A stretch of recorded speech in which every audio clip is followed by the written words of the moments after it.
భిన్న సంస్కృతులకు ఆనవాలమైన విశాఖలో దసరా, దీపావళి పండుగలతో సరికొత్త శోభ. జిల్లాలో వ్యవసాయ రంగానికి పెద్దపీట వేస్తూ 63,266.10 కోట్లతో వార్షిక రుణ ప్రణాళిక విడుదల. ఇండో పసిఫిక్ ప్రాంతంలో సముద్ర భద్రతా సహకారాన్ని విస్తరించే క్రమంలో బంగాళాఖాతంలో విజయవంతంగా పూర్తయిన ఎక్సైజ్ మలబార్ 2024 వంటి అంశాలతో విశాఖ జిల్లా అక్టోబర్ నెల సమాచార లేఖ ఇప్పుడు విందాం. రచన వి సత్యనారాయణమూర్తి. శ్రీదేవి శరన్నవరాత్రి మహోత్సవాలతో ప్రారంభమైన అక్టోబర్ నెల వెలుగుల పండుగ దీపావళిని కూడా చూసింది. దసరా నవరాత్రుల్లో అమ్మవారిని రోజుకొక అవతారంలో అత్యంత భక్తి శ్రద్ధలతో ఆరాధించి నగరవాసులు తరించారు. ఉత్తరాంధ్రుల ఇలదైవం శ్రీ కనకమహాలక్ష్మి అమ్మవారి ఆలయంతో సహా పలు దేవాలయాల్లో ప్రత్యేక శోభ సంతరించుకుంది. ఇక వెలుగుల పండుగ దీపావళిని కూడా ఆనందోత్సాహాలతో జరుపుకున్నారు నగరవాసులు. విశాఖపట్నం జిల్లాలో వ్యవసాయ రంగానికి పెద్దపీట వేస్తూ 63,266.10 కోట్లతో వార్షిక రుణ ప్రణాళికను విడుదల చేసింది జిల్లా యంత్రాంగం. ఇందులో వ్యవసాయ రంగానికి 7,108 కోట్ల రూపాయలతో పెద్దపీట వేశారు. విశాఖ కలెక్టరేట్లో వివిధ శాఖల అధికారులు, బ్యాంకర్ల సమక్షంలో జిల్లా కలెక్టర్ ఎంఎన్ హరీంద్ర ప్రసాద్ వార్షిక రుణ ప్రణాళికను విడుదల చేశారు. ప్రాధాన్యత రంగాలకు 23,090 కోట్లు, ఇతర రంగాలకు 40,176.59 కోట్లు కేటాయించారు. అమ్మ పేరిట ఒక మొక్క అంటూ ప్రధానమంత్రి నరేంద్ర మోడీ పిలుపు మేరకు విఎంఆర్డీఏ కమిషనర్ కెఎస్ విశ్వనాథన్ విశాఖలోని రాణి చంద్రమణిదేవి ప్రభుత్వ ఆసుపత్రి ప్రాంగణంలో మొక్కలు నాటారు. 3 ఎకరాల స్థలంలో రూపుదిద్దుకున్న జీవ వైవిధ్య ఉద్యానవనాన్ని ఆయన తన సిబ్బందితో కలిసి సందర్శించారు. పర్యావరణ పరిరక్షణకు మొక్కలు మూలాధారమైతే భూభాగంపై అరుదైన అంతరించిపోతున్న వృక్షజాతులను ఒక చోట చేర్చి వాటి గొప్పతనాన్ని బాహ్య ప్రపంచానికి తెలిపే ప్రయత్నంలో డాల్ఫిన్ నేచర్ కన్జర్వేషన్ సొసైటీ 23 ఏళ్లుగా చేస్తున్న కృషిని ఆయన కొనియాడారు.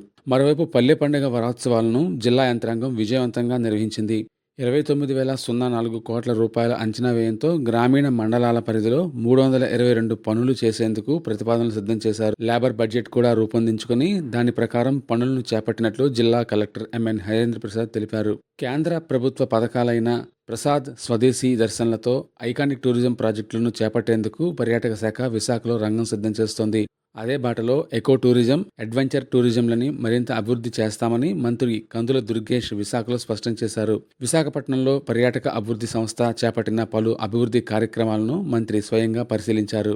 ఇండో పసిఫిక్ ప్రాంతంలో సముద్ర భద్రతా సహకారాన్ని విస్తరించే క్రమంలో విశాఖలో జరిగిన ఎక్సైజ్ మలబార్ 2024 ప్రాధాన్యతను సంతరించుకుంది. డెలావేర్లో క్వాడ్ లీడర్స్ సమ్మిట్కు ముందు భారతదేశ ప్రధానమంత్రి Narendra Modi America, Australia, Japan దేశ ప్రధానులను కలిసిన తర్వాత కొద్ది వారాల్లోనే ఎక్సైజ్ మలబార్ ఖరారు కావడం, అది విశాఖ వేదిక కావడం విశేషం. ఆరోగ్య సంరక్షణ రంగంలో వైద్య విద్యా నైపుణ్యాన్ని అభివృద్ధి చేయడానికి ఏఎంటీజెడ్తో భాగస్వామి కావడం ఎన్డీఏ ప్రభుత్వ నిబద్ధతకు నిదర్శనమని కేంద్ర నైపుణ్యాభివృద్ధి, వ్యవస్థాపకత, విద్యాశాఖ సహాయ మంత్రి జయంత్ చౌదరి అన్నారు. విశాఖ పర్యటనలో భాగంగా మంత్రి మెడ్టెక్ జోన్లో భారత మాజీ రాష్ట్రపతి, ప్రముఖ శాస్త్రవేత్త డాక్టర్ ఏపీజే అబ్దుల్ కలాం 93వ జయంతోత్సవాల్లో ముఖ్య అతిథిగా పాల్గొన్నారు. శాస్త్ర సాంకేతిక రంగాల్లో అబ్దుల్ కలాం చేసిన సేవను కొనియాడిన మంత్రి ఆయన వేసిన పునాదులు భావితరాలకు ఒక మార్గదర్శకంగా నిలిచిపోతాయన్నారు. స్వర్ణాంధ్ర 2047 లక్ష్య సాధనకు రాష్ట్రంలో సగటు వృద్ధి రేటు 15% నమోదయ్యేలా పారిశ్రామికవేత్తలు తమ వంతు సహకారం అందించాలని 20 సూత్రాల పథకం అమలు కమిటీ చైర్మన్ లంకా దినకర్ పిలుపునిచ్చారు. విశాఖపట్నంలో జరిగిన పారిశ్రామికవేత్తల సదస్సులో పాల్గొన్న ఆయన నూతన పారిశ్రామిక విధానంలో ఉండే ప్రయోజనాలను అందిపుచ్చుకుని వికసిత్ ఆంధ్రప్రదేశ్ లక్ష్యంగా అడుగులు వేయాలని పిలుపునిచ్చారు. ఆంధ్రప్రదేశ్ రాష్ట్ర అభివృద్ధికి ఎన్డీఏ ప్రభుత్వం కట్టుబడి ఉందని, డబుల్ ఇంజిన్ సర్కారు రావడంతో ఇచ్చిన హామీలు ఖచ్చితంగా నెరవేరుతాయని కేంద్ర హోంశాఖ సహాయ మంత్రి బండి సంజయ్ అన్నారు. ఉడా చిల్డ్రన్ ఎరీనాలో జరిగిన రోజ్గార్ మేళాలో విశాఖ ఎంపీ శ్రీభరత్తో కలిసి ఆయన పాల్గొన్నారు.